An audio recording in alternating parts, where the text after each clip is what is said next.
তুমি শুরু করো। কোথা থেকে শুরু করো তুমি জানো, বাট শুরু করো, একটা শুরু করো। ধরো তুমি এভাবে করবা, হ্যাঁ, একটা সময় নিবা। এক, কাউন্টডাউন, 1 2 3 4 5, ওকে আমি শুরু করছি। করো তুমি ওই যে তোমার টপ বন্ধুটা ছিল, ওই টপ বন্ধুটার সমান সমপর্যায়ে তুমি চলে যেতে পারবা এই কয়েকটা দিন বা এই সময় এখন থেকে যদি তুমি শুরু করো। বাট তুমি যদি মনে করো যে আজকে ভাইয়ের ভিডিও দেখলাম, পরের দিন আরেক ভাইয়ের ভিডিও দেখবো, পরের দিন আরেক ভাইয়ের ভিডিও দেখবো, এইভাবে তোমার কিন্তু লাইফটাই শেষ হয়ে যাবে। এই হচ্ছে 26 ব্যাচ। আশা করি সবাই ভালো আছো, ভালো থাকারই কথা, কারণ তোমাদের তো এখন কোনো প্যারা নাই। কয়েকদিন বাদেই আর কয়েকদিন পরেই 25 ব্যাচের পরীক্ষা, কিংবা সদ্য 24 ব্যাচের অ্যাডমিশন শেষ হয়েছে। যারা সেকেন্ড টাইম নিয়ে তারা নানা রকম দুশ্চিন্তায় আছে। তো তোমরা এখন মাঝখানের একটা ব্যাচ, তোমাদের আসলে তেমন একটা কোনো চিন্তা নেই, তোমাদের নিয়ে কোথাও চর্চা হচ্ছে না। হ্যাঁ, উত্তেজিত 27 ব্যাচ নিয়ে কথা হচ্ছে। তো তোমাদের ভিতরে অনেকেরই এখন আমি শুনছি, আমার অফলাইন অনলাইনে অনেক স্টুডেন্ট থেকে আমি শুনছি যে ভাইয়া আসলে আমার ওইভাবে প্রিপারেশনটা হয়ে ওঠে নাই। আমি একটা বছর অনেকভাবে নষ্ট করে ফেলছি, আমি সুযোগটা কাজে লাগাও নাই, কিংবা তুমি হেলাও ফেলাও পড়বা বলে এখনো তোমার পড়াশোনাটা ওইভাবে শুরু করতেছে না। তো তোমরা যারা এইরকম আছো, তোমাদের জন্য আজকের এই পুরো ভিডিও। আশা করি পুরো ভিডিওটা শেষ পর্যন্ত দেখবা। দেখো, তোমার হাতে একটা বছর শেষ। তো আমি যদি তোমাকে এখন মোটিভেশন দিয়ে, ভুয়া মোটিভেশন দিয়ে তোমাকে যদি বলি ভাইয়া একটা বছর শেষ কি হয়েছে, তুমি এখন থেকে শুরু করো, এখন থেকে তুমি সব উল্টে ফেলতে পারবা, তুমি কিচ্ছু করতে পারবা না। তবে হ্যাঁ, পারবা। তোমার হাতে অপশান আছে, তুমি যদি ওই অপশানটাকে সঠিক মতো কাজে লাগাও। কারণ আমি যদি বলি তোমার কোনো অপশান লাগবে না, তুমি পারবা, উল্টে ফেলতে পারবা, সব কিছু করতে ফেলতে পারো, আসলে তুমি কিছু করতে পারবে না যদি তুমি ওই জিনিসটা অ্যাপ্লাই না করো। তো ভাই আমি কিভাবে কি করব? তোমাদের যাদের প্রিপারেশনটা প্রস্তুতিটা তোমরা আগে থেকে ফাঁকে জুড়ে করে আসছো, দেখবা যে তোমাদের অনেকেই এরকম আছো। ফিজিক্স দুটো অধ্যায় শেষ হয়েছে, আমার অফলাইন অনলাইনে আমি অনেক স্টুডেন্ট থেকে শুনি যে ভাইয়া ফিজিক্স মাত্র 2-3টা অধ্যায় শেষ হয়েছে, ম্যাথের কয়েকটা অধ্যায় শেষ হয়েছে, বায়োলজি পারি না, এই পারি না, সেই পারি না। তোমাদের ওভারঅল তোমাদের প্রিপারেশনের একটা খুবই ভয়ঙ্কর একটা অবস্থা। তো এখন তোমাদের এই ক্ষেত্রে তোমাদের করণীয় কি হবে? সেটা হচ্ছে, দেখো, তুমি আগে এটা মানতে হবে যে তোমার ভুল হয়েছে, এবং তোমার হাতে সময় শেষ, অনেক সময় তুমি অতিক্রম করে ফেলছো। এইটা তোমাকে আগে বিলিভ করতে হবে, এটা তোমার বিশ্বাস করতে হবে। সবার আগে এই কাজটা তোমাকে করতে হবে যে ভাইয়া না, ঠিক আছে, আমার সব কিছুই আমি মানলাম, আমার প্রিপারেশনটা খারাপ, আমি পড়তে পারি না। এখন তুমি যদি বিশ্বাসই না করো, তুমি যদি উল্টা ভুয়া মোটিভেশনটা রাখো যে ভাইয়া আমার তো সব কিছু শেষ, আমি করে ফেলছি, সে করে ফেলছি, এরকম না। তাহলে ফার্স্ট অফ অল, প্রথমত তোমার চিন্তা করতে হবে বা তুমি মনে রাখতে হবে যে তোমার সবকিছু মোট কথা হচ্ছে তুমি পিছিয়ে গেছো, এটা তুমি মাথায় রাখতে হবে। তো এখন তুমি কিভাবে ওভারকাম করবা? দেখো, ধরো তুমি একটা ফ্রেন্ড সার্কেলের ভিতরে আসো, ওই ফ্রেন্ড সার্কেলের ভিতরে ধরো তোমার 5 জন, আমি একটু উদাহরণ দিচ্ছি। ওই 5 জনের ভিতরে 4 জন বা 3 জন খুবই ভালো স্টুডেন্ট, ওরা ভালো করে শেষ করে ফেলছে, আর একজন মিডিয়াম পর্যায়ে, তোমার থেকে একটু বেশি বা ওদের থেকে একটু কম। এখন তুমি কি করবা? তুমি কি ওই 5 জনের লেভেলে, কিংবা তুমি ওই 4 জনের লেভেলে যেতে চাবা? আমার কথা হবে সেটা যে তুমি ওই 5 জনের সাথে তোমার প্রতিযোগিতা করা, ওই একজনের সাথে তোমার প্রতিযোগিতা করার দরকার নাই, ওই 3 জনের সাথে তোমার প্রতিযোগিতা করার দরকার নাই। তোমার প্রতিযোগিতা হবে নিজের সাথে। তুমি, ভাইয়া যেই কথাগুলো বলি একটু মনোযোগ দিয়ে শুনো। তুমি ছোট ছোট একটা কি নিবা, এরকম একটা কাগজ নিবা, এরকম একটা পেপার নিবা। এই পেপারের ভিতরে তুমি তোমার ছোট ছোট টার্গেট লিখবা, ডেইলি টার্গেটটা লিখবা। আমি যেই কথাগুলো বলি একটু শুনো কিভাবে কাজে লাগবে। তুমি ডেইলি টার্গেটটা কিভাবে লিখবা? ধরো, এই কাজটা আমি নিজে ব্যক্তিগতভাবে উপকৃত হয়েছি। ধরো তুমি আজকে রাত 12টা তুমি ঘুমাতে যাবা। ধরো এখন 12টা বাজে রাতে, আমি যখন ভিডিওটা করি। তো আমি তোমার সময় যদি আমি উঠলাম, আমি কি করতাম? আমি একটা পেন নিতাম, ধরো এই পেনটা নিলাম। এই পেনটা নিয়ে আমি এখানে যে নোট ডাউনটা আছে আমার কাছে, আমি আগামীকালকে আমি পুরোটা দিন কিভাবে কাজে লাগাবো এইটা আমি প্ল্যান করতাম আগে। আমি তোমাকে অনেকভাবে প্ল্যান দিচ্ছি, কিন্তু কয়েকটা বেস্ট ওয়ে প্ল্যান দিচ্ছি। প্রথমত হচ্ছে, আমি প্রথমে এখানে লিখতাম যে, তুমি দেখা যাচ্ছে কিনা আমি জানি না, এখানে 1 নাম্বার 2 নাম্বার দিতে লিখতাম যে আমি সকাল 6টায় ঘুম থেকে উঠবো। এই প্ল্যানটা যদি তুমি কাজে লাগাও, তুমি ভাইয়ার কথা বিশ্বাস, তুমি এই যে এইভাবে এরকম করে নোট ডাউন করবা। ধরো সকাল 6টায় তুমি ঘুম থেকে উঠবা, সকাল 6টা থেকে 7টা ফিজিক্স পড়বা, 7টা থেকে 8টা ম্যাথ পড়বা, 8টা থেকে 9টায় প্রাইভেটে যাবে বা কলেজে যাবে। হ্যাঁ, এইরকম করে তুমি তোমার পুরো দিনের 24 ঘন্টার একটা হিসাবটা তুমি একটা সপ্তাহ না, ধরো 10 থেকে 15 দিন যদি তুমি ভাইয়ার এই মেথডটা মেনে চলো, তুমি দেখবা তোমাকে কেউ হারাতে পারবে না, এটা তুমি বিশ্বাস করো। বাট আমি যেখানে এই খাতার ভিতরে যে টুকি রাখাটা যে মেথডটা বললাম, এখানে এই মেথডটা যদি তুমি সঠিক মতো প্রপারভাবে ইউজ করতে পারো। দেখো, তো এখন এটাতে তুমি মেথডটা ইউজ করলাম।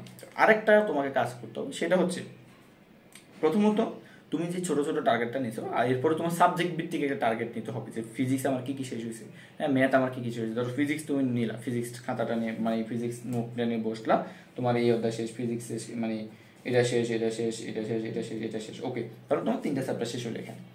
ধরো তোমার এখানে 3টা চ্যাপ্টার শেষ হলো। তো তোমার এখন অনেক চ্যাপ্টার বাকি, তুমি টার্গেট রাখবা যে আগামী 6 থেকে 7 দিনের ভিতরে আমার এই চ্যাপ্টারটা শেষ করতে হবে, বা 7 থেকে 8 দিনের ভিতরে আমি এই চ্যাপ্টার শেষ করতে হবে। ওকে, আজকে হচ্ছে 5 তারিখ, আমি 10 তারিখের ভিতরে আমি বলবিদ্য অধ্যায়টা শেষ করবো, বা 10 তারিখের ভিতরে আমি ঘাটালি ধর্ম অধ্যায়টা শেষ করবো। এই টার্গেটটা তোমাকে রাখতে হবে। তোমাকে কোনোভাবে ওই টার্গেটটা অতিক্রম করা যাবে না। প্রত্যেকটা বিষয় যদি ভাইয়ার বলে এইভাবে তুমি টার্গেট নাও, তাহলে দেখবে তুমি মানে পিছিয়ে যাবে না। বাট তুমি যদি দেরি করে ফেলো, আসলে অনেক দেরি হয়ে যাবে, বুঝছো? এখনো তো তোমার হাতে অনেক টাইম শেষ, অনেক টাইম বলতে অনেক টাইম তুমি ওভারকাম করে ফেলছো। তো সেই সময়ে এসেও আর মাত্র কিন্তু তোমাদের হাতে সময় নেই, বলতে বলতে বলতে বলতে তোমাদের ফার্স্ট ইয়ার ফাইনাল শেষ, আর একটা মাত্র বছর। তো একটা বছরও তোমার লাইফ মোড় ঘুরবে। তুমি মাথায় রাখবা তোমার পুরো লাইফের তুমি পরবর্তী যে কি করবা, তোমার ইউনিভার্সিটি লাইফ কি হবে। দেখো, সত্যি কথা বলতে অনেকে বলে আর কি, হ্যাঁ, অনেকে বলে যে ইউনিভার্সিটি লাইফ ম্যাটার করে না, সিজি ম্যাটার করে না, এটা ম্যাটার করে না, সেটা আসলে সত্যি কথা বলতে ম্যাটার করে। তুমি যখন এই পর্যায়ে আসবে তখন তুমি বুঝবে। এখন তোমার মানে মানসিকতা তো ওই রকম এখনো পর্যায়ে যায় না, প্রতিযোগিতা পর্যায়ে যায় না। তখন তুমি বুঝতাম, যখন তুমি একটা অ্যাডমিশন দিবা তখন আসলে বুঝবা যে বাস্তবতাটা আসলে কোথায়, বাস্তবতাটা আসলে কি ভয়ঙ্কর, তুমি তখন বুঝবা। তো আসলে তোমার লাইফে সব কিছু ম্যাটার করে, তোমার ইউনিভার্সিটি ম্যাটার করবে, তোমার সাবজেক্ট ম্যাটার করবে, কোথায় পড়তেছো, কীভাবে পড়তো, সব কিছু ম্যাটার করবে, সব কিছুর হিসাব রাখা হবে, ঠিক আছে? তো তুমি চাইলে এই একটা বছর কাজে লাগায়, কিন্তু তুমি তোমার মানুষ পারে না এমন কোনো কাজ নাই। একটা বছর কাজে লাগায় তুমি তোমার যে বিগত একটা বছর তুমি লস করছো, এই একটা বছরও কিন্তু তুমি কামব্যাক দিতে পারো, ভালোভাবে কামব্যাক দিতে পারবে, এটা মাথায় রাখবা। মানে প্রত্যেকটা আমি যে 2টা ফর্ম বললাম এটা করবা, আর হলো যে মোটিভেটেড থাকবা। হ্যাঁ, আশেপাশে কি হয়েছে, এই বন্ধু কি করছে, সেই বন্ধু কি করছে, তারপরে এই তোমার আরেকটা টপার বন্ধু এটা শেষ করে বলছে, ওই বন্ধু এটা শেষ করছে, এইটা তোমার জানার দরকার নেই। তোমাকে যেটা জানতে হবে সেটা হচ্ছে তুমি কতটুকু শেষ করছো, তুমি পারবা কিনা, তুমি কতটুকু শেষ করছো, তোমার ধাপটা কি। মানে তোমার এখন চিন্তা হবে সম্পূর্ণ আত্মকেন্দ্রিক। আমি ইন্টার লাইফে যেটা বলবো যে এই এইচএসসি লাইফে তোমাকে আসলে আত্মকেন্দ্রিক হওয়াটা অনেক বেশি জরুরি। আশা করি বুঝতে পারছো, আত্মকেন্দ্রিক হওয়াটা তোমার লাইফে আসলে জরুরি ভাইয়া, ঠিক আছে? তুমি আশেপাশে কাউকে এখন তোমার পাত্তা দেওয়ার সময় নেই, বিশেষ করে এই সময়ে তোমার কাউরে একদম ইভরিম্যান কাউরে তোমার পাত্তা দেওয়ার সময়, তুমি এখন নিজেকে নিয়ে ভাববা। বলুক, অনেকে অনেক কথা বলবে তোমাকে, বুঝছো? তোমার পরীক্ষাগুলো খারাপ হইতে পারবে। আর আরেকটা কথা বলি, সেটা হচ্ছে মডেল টেস্ট দিবা। এখন থেকে মডেল টেস্টগুলো দিবা, পরীক্ষাগুলো দিবা, আর পরীক্ষার অভ্যাস রাখবা। তুমি পরীক্ষা খারাপ করো, যোদ্ধারা কি করে, যোদ্ধারা পরীক্ষায় অংশগ্রহণ করে, যুদ্ধে অংশগ্রহণ করে, হারুক জিতুক একটা সময় না একটা সময় সে জিতবে, ঠিক আছে? একটা সময় না একটা সময় সে জিতবে, এটা তার ভিতরে মনোবলটা থাকে। তো তুমি পরীক্ষা অংশগ্রহণ করবা, ছোট ছোট পরীক্ষা অংশগ্রহণ করবা, অধ্যায়ভিত্তিক পরীক্ষা অংশগ্রহণ করবা, তারপরে শর্ট ফর্মে যে অধ্যায়গুলো, মানে একটা অধ্যায়ের অর্ধেক পড়তেছো, এই অর্ধেক নিয়ে তুমি পরীক্ষা দেবা, পুনরায় পরীক্ষা দেবা, 2-3টে অধ্যায় একসাথে পরীক্ষা দেবা, সাবজেক্ট ভিত্তিক পরীক্ষা দেবা। মনে রাখবা তোমার পরীক্ষার যে প্রসেস, এইটা তোমার যত ভালো হবে, মানে পরীক্ষার জিনিসটা তোমার কাছে যত বেশি ইউজড হবে, তুমি তত বেশি সাকসেস হবে, মানে এইচএসসি লাইফে মাথায় রাখবা। বাট তুমি অনেক বেশি পড়াশোনা করছো, আমি আমার ব্যক্তিগত লাইফ থেকে বলি, আমি মানে পড়াশোনার প্রতি আমি অনেক ফোকাস দিতাম। বাট কী হয়েছে, আমি পরীক্ষাটাকে অনেক বেশি ভয় পাইতাম। এই ভয় পাওয়ার ভিতরে আমার ভিতরে অনেক বেশি ভয় পাওয়া জমে গেছে। আমার প্রিপারেশন থাকা সত্ত্বেও আমি অনেক পরীক্ষা খারাপ করছি, যেটা আমি লাস্ট মধ্যে বুঝছি যে আমার আসলে এসএসসি থেকে ভালোভাবে পরীক্ষা দেওয়া উচিত ছিল। যেখানে পারো, বিশেষ করে অফলাইনে, ভাইয়া বলো, টিচার বলো, এখানে বলো, সেখানে বলো, তুমি পরীক্ষা তোমার মডেল টেস্টটা দিতেই হবে। বিশেষ করে এমসিকিউ ফর্মটা তোমাদের আসলে অনেকেই মানে সিকিউটা পারো ভালোভাবে, কিন্তু অনেকেই এমসিকিউতে প্রবলেম হয়। এমসিকিউগুলো কিন্তু তোমাকে স্পেশাল গুরুত্ব দেবে। দেখো, দিন শেষে তুমি ভর্তি পরীক্ষায় অংশগ্রহণ করবা কিন্তু এমসিকিউর মাধ্যমে, বেশিরভাগ ভর্তি পরীক্ষায় তুমি এমসিকিউর মাধ্যমে ভর্তি পরীক্ষায় অংশগ্রহণ করবা। তার মানে তোমাকে এমসিকিউতে বিশেষভাবে গুরুত্ব দিতে হবে, এবং মানে বিশেষভাবে তোমাকে এমসিকিউতে নজর দিতে হবে, এটা মাথায় রাখবা। আশা করি ভাইয়ের কথাটা বুঝতে পারছো। এবং ভাইয়ের যে প্রসেসগুলো বলছি, আসলে তুমি শুরু করো, তুমি শুরু করলে আসলে তোমাকে কেউ আটকাতে পারবে না, এটা মাথায় রাখবা। জাস্ট তোমার একটাই কাজ, তোমার আসলে এই পুরো ভিডিওর একটাই সারসংক্ষেপ, তোমাকে শুরু করতে হবে, জাস্ট এটা। আমার এই পুরো 10-15 মিনিটের ভিডিও, তুমি একটা মাত্র সারসংক্ষেপ, সেটা হচ্ছে তুমি, ঠিক আছে? এই মেথডটা তুমি ইউজ করবে। ওকে, তুমি 1 থেকে 5 সেকেন্ড পর্যন্ত সময় গুনবা, 1 থেকে 5 সেকেন্ড সময় নেবা, এভাবে 1 2 3 4 5 শেষ তোমার শুরু করে দেবা। হ্যাঁ, ওই রকম ভাব যদি তোমার শরীরে আসে যে কালকে থেকে শুরু করবো, পরশু থেকে শুরু করবো, এই অজুহাতের এই অনুষ্ঠানের পর শুরু করবো, খালাতো বোনের, মামাতো বোনের, ফুফাতো বোনের, হ্যাঁ, জ্যাঠাতো বোনের ওই বিয়ের পর শুরু করবে, এইসব ফাঁকি ঝুঁকি ফাইজলামি বাদ দাও ভাই, শুরু করো। জাস্ট তুমি শুরু করো। তুমি যদি জাস্ট একবার শুরু করতে পারো, তোমাকে আসলে থামানো যাবে না, এটা মাথায় রাখবে। তো আমরা আসলে শুরুটা করতে পারতেছি না, এটা হচ্ছে আমাদের একটা সবচেয়ে বড় প্রবলেমের কারণ। তোমাকে শুরু করতে হবে।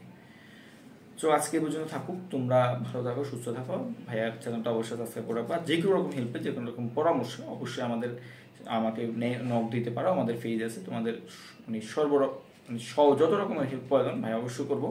আর হ্যাঁ, তোমাদের জন্য কিন্তু আমাদের ফিজিক্সের একটা অধ্যায় ফ্রি ক্লাস আসতেছে আগামী 2-1 দিন পরে, অর্থাৎ ঈদের পর পরে আমাদের ক্লাসটা শুরু হবে। সবাই ভালো থাকো, সুস্থ থাকো, ধন্যবাদ সবাইকে।